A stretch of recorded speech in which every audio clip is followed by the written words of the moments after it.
নিত্য নতুন ভালোবাসার গল্প পেতে এক্ষুনি আমাদের মনের ভালোবাসা চ্যানেলটি সাবস্ক্রাইব করে পাশে থাকা বেল আইকনটি প্রেস করে দিবেন। ধন্যবাদ সবাইকে।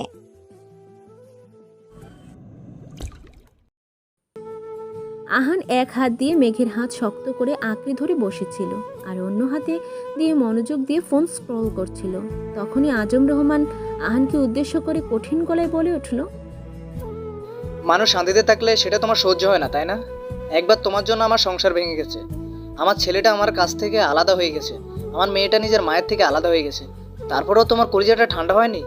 এখন তুমি আবার এসেছো আমার মেয়েটাকে আমার কাছ থেকে কেড়ে নিতে। আজম রহমানের কথা শেষ হতেই আহান মেঘের হাতটা ছেড়ে দিল। তারপর বসা থেকে দাঁড়িয়ে এসে আজম রহমানের সামনে দাঁড়িয়ে তাচ্ছিল্য হেসে বলল,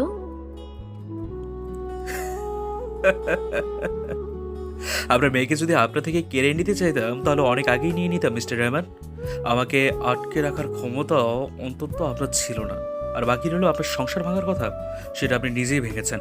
অযথা নিজের দোষটা আমার ঘাড়ে চাপাতে আসবেন না। আজম রহমান রাগী কণ্ঠে বললেন, আমি নিজে ভেঙেছি মানে কি বলতে চাইছো তুমি? আমি কিছুই বলতে চাইছি না, আর বলবো না। আপনাকে যা বলার ভালো আন্টি অর্থাৎ অভির মা বলবে। কথাটা বলে আহান অভির মায়ের দিকে তাকালো।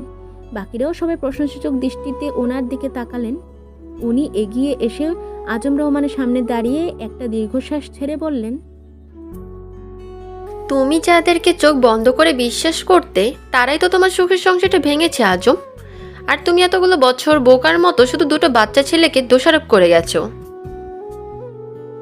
অভির মায়ের কথা শুনে আজম রহমান ওনার দিকে প্রশ্নসূচক দৃষ্টিতে তাকালেন। অভির মা বললেন, আহান আর আহিরের তোমাদের বাসায় থাকাটা জেরিনের মা আর আবিরের মা একদমই মেনে নিতে পারছিলেন না। কারণ ওনাদের ধারণা ছিল ভবিষ্যতে তুমি তোমার সম্পত্তির ভাগ আহান আর আহিরকেও দিতে পারো। তাই ওনাদের ছেলেমেয়েরা তোমার সম্পত্তি থেকে যাতে বঞ্চিত না হয় সেজন্য ওনারা সবসময় মীরার নামে তোমার কাছে বানিয়ে বানিয়ে মিথ্যে কথা বলতো। ওরা বলতো মীরা নাকি একদমই মেঘের খেয়াল রাখে না, ওর যত্ন নেয় না, ওকে ঠিকভাবে খাবারও খেতে দেয় না, সবসময় আহির আর আহানকে নিয়ে পড়ে থাকে, ওদের দেখাশোনা দিনরাত পার করে দেয়।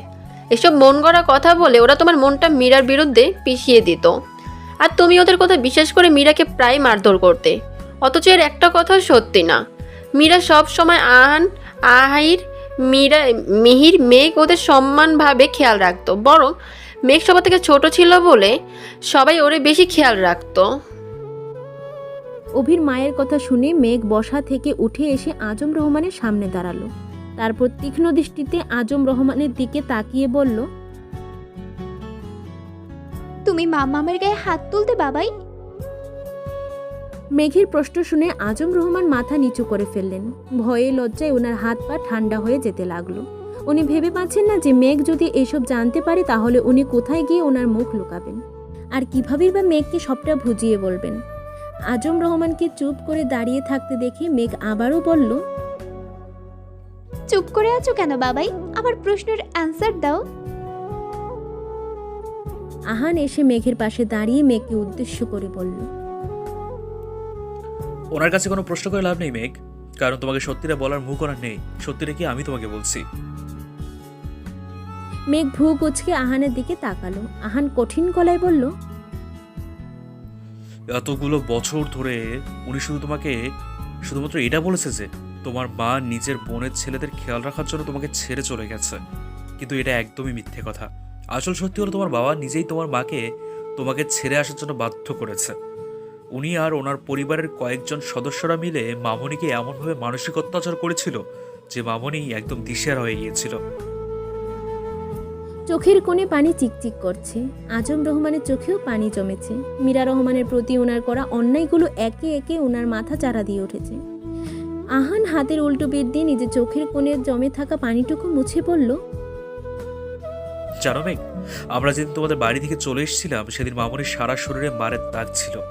আহির আর মিহিরের সাথে দুষ্টুমি করতে গিয়ে হোঁচট খেয়ে নিচে পড়ে তোমার হাঁটু কাছ থেকে একটুখানি কেটে গিয়েছিল। তাই এই লোকটা কারোর কোনো কথা না শুনে সেদিন মামনিকে জানোয়ারের মতো মেরেছিল। আর তোমার পরিবারের লোকেরা মামনির চিৎকার শব্দ শুনেও কেউ মামনিকে বাঁচাতে আসেনি। মেঘ অশ্রুসিক্ত চোখে আহানের দিকে তাকিয়ে আছে। ও তো এসব ব্যাপারে কখনো কিছুই জানতো না। ওকে এই বিষয়ে আজম রহমান কখনো কিছুই বলেনি। আজম রহমান একটা লম্বা নিঃশ্বাস নিয়ে বলল, সেদিনই মামুনি আমাদের নিয়ে ওখান থেকে চলে আসার সিদ্ধান্ত নেয়, কারণ ওখানে থাকলে উনি একদিন না একদিন বেঘরে নিজের প্রাণটা হারাতেন।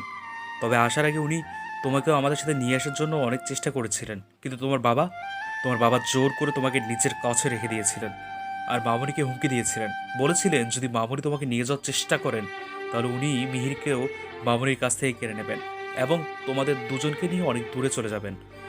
মিহিরকে হারানোর ভয়ে মামুনি তোমাকে রেখেই ঢাকায় চলে এসেছিলেন। মেঘের চোখ থেকে অনবরত পানি পড়ে যাচ্ছে। আহান মেঘের কাছাকাছি এসে ওর চোখের পানি মুছে দিতে দিতে বলল, তোমার মা একদমই স্বার্থপর মা নয় মেঘ। উনি তোমাকে ভীষণ ভালোবাসে। তুমি ওনাকে ছাড়া যতটা কষ্টে ছিলে, উনিও তোমাকে ছাড়া ঠিক ততটাই কষ্টের মধ্যে ছিলেন। তোমাকে ছেড়ে আসার পর ওনার মনটা একদম পাথরের মতো শক্ত হয়ে গিয়েছিল। উনি ঠিকভাবে কারোর সাথে কথা বলতেন না, কারোর সাথে তেমন মিশতেন না। মানুষের প্রতি ওনার বিশ্বাস ভালোবাসা সব যেন হারিয়ে গিয়েছিল। তাই তো তোমার সাথে উনি এতটা খারাপ ব্যবহার করেছেন।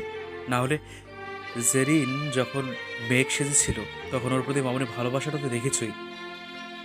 তখন যদি জানতো যে তুমি আসলে মেঘ, তাহলে তোমাকে মাথায় করে রাখতো।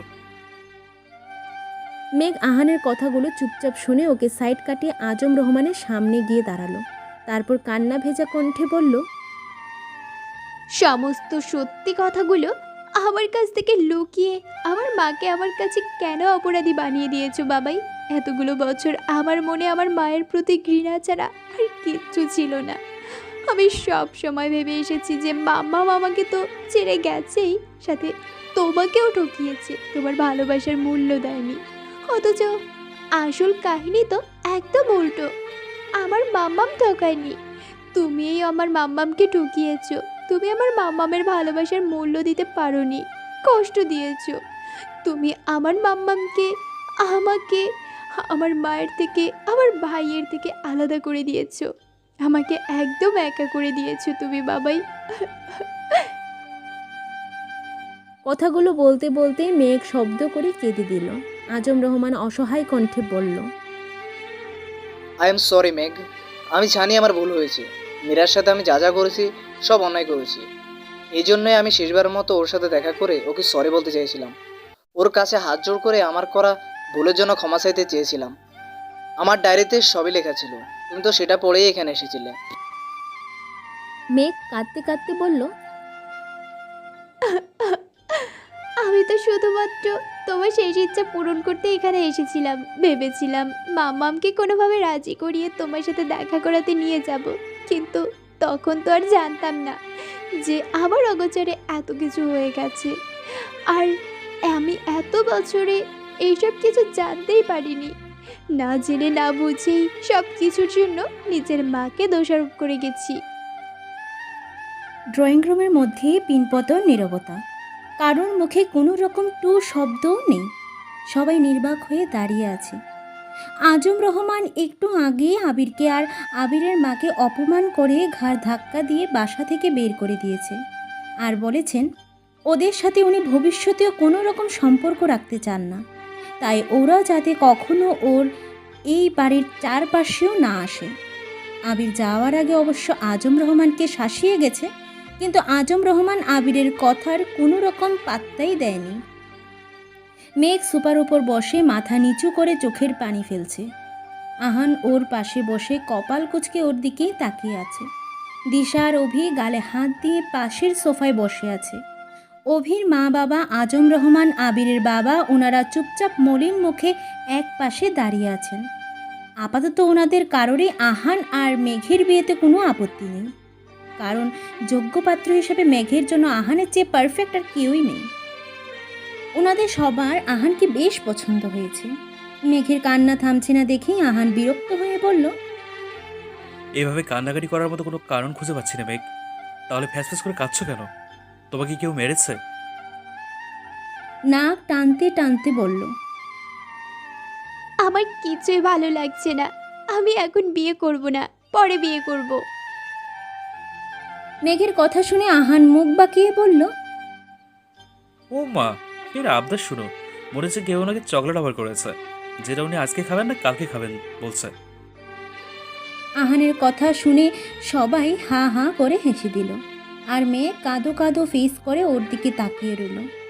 আহান কাট কাট কণ্ঠে মেঘকে উদ্দেশ্য করে বলল, তোমার ভালো লাগলেও তোমাকে এখন বিয়েটা করতে হবে, আর না লাগলেও করতে হবে।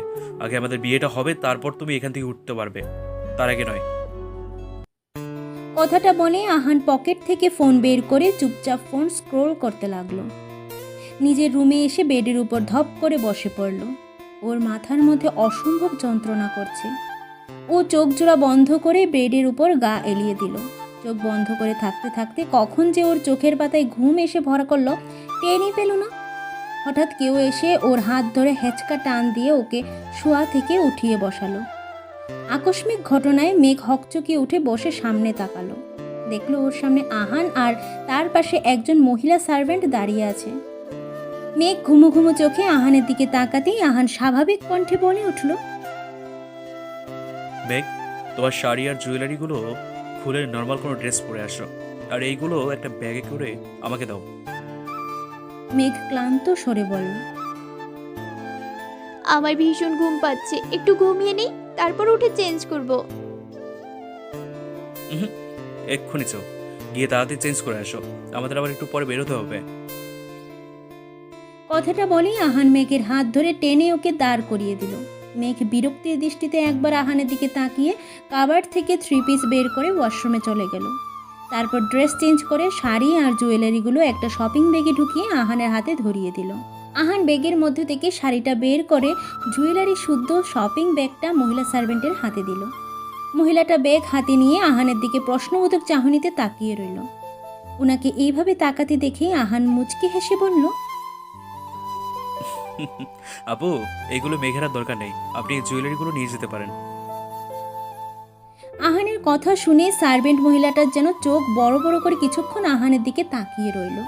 তারপর মুচকে এসে আহান আর মেঘকে ধন্যবাদ জানিয়ে রুম থেকে বের হয়ে গেল। মহিলাটা যেতেই আহান মেঘের রিডিং টেবিলের কাছে গিয়ে সেখান থেকে একটা সিজার হাতে নিল। তারপর কোনো দিকে না তাকিয়ে মুহূর্তের মধ্যে সিজার দিয়ে শাড়িটাকে কেটে কুচি কুচি করে ফেলল। আহানের কাজে মেঘ হতভম্ব হয়ে গেল। ও বিস্মিত কণ্ঠে আহানকে উদ্দেশ্য করে বলল, এটা কি করলেন আহান? আমার বিয়ের শাড়িটা এভাবে ছিঁড়ে ফেললেন। এই শাড়িটা আমার আর আপনার বিয়ের একটা স্মৃতি ছিল, এটাকে কেন এভাবে নষ্ট করে ফেললেন? আহান হাতে থাকা সিজারটা রিডিং টেবিলের উপর রেখে প্যান্টের প্যাকেটে 2 হাত ঢুকিয়ে সোজা হয়ে দাঁড়ালো। তারপর মৃদু হেসে মেঘকে উদ্দেশ্য করে বলল,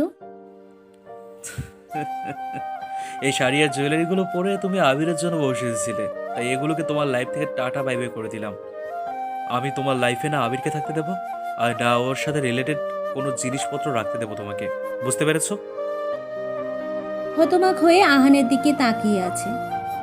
আহান ফ্লোরে পড়ে থাকা শাড়ির টুকরোগুলো পা দিয়ে সরিয়ে এক সাইডে রেখে দিচ্ছে। মেঘ আহানের দিকে তাকিয়ে আহত স্বরে বলল, কিন্তু এইগুলো আমাদের বিয়ের চিহ্ন ছিল, ভেবেছিলাম যত্ন করে এইগুলো আলমারিতে তুলে রাখবো, কিন্তু আপনি সবকিছু নষ্ট করে দিলেন। মেঘের কথা শুনে আহান ভ্রু কুচকে ওর দিকে তাকালো। তারপর স্বাভাবিকভাবেই বলল, এটা নিয়ে এত আপসেট হওয়ার কিছু নেই। পরে আমি তোমাকে নতুন করে বেনারসি আর এরকম টাইপের জুয়েলারি কিনে দেবো, তখন সেগুলো তুমি যত্ন করে আলমারিতে তুলে রেখে দিও। আর যদি তাদের তোমার মন না ভরে, তাহলে দরকার পড়ে তোমাকে সেই বেনারসির জুয়েলারি পরিয়ে আমরা আরেকবার বিয়ে করে নেব। কথাটা বলে আহান ওয়াশরুমে ফ্রেশ হওয়ার জন্য চলে গেল। আর মেঘ মনে মনে আহানকে যা নয় তাই বলে বকা দিতে লাগলো।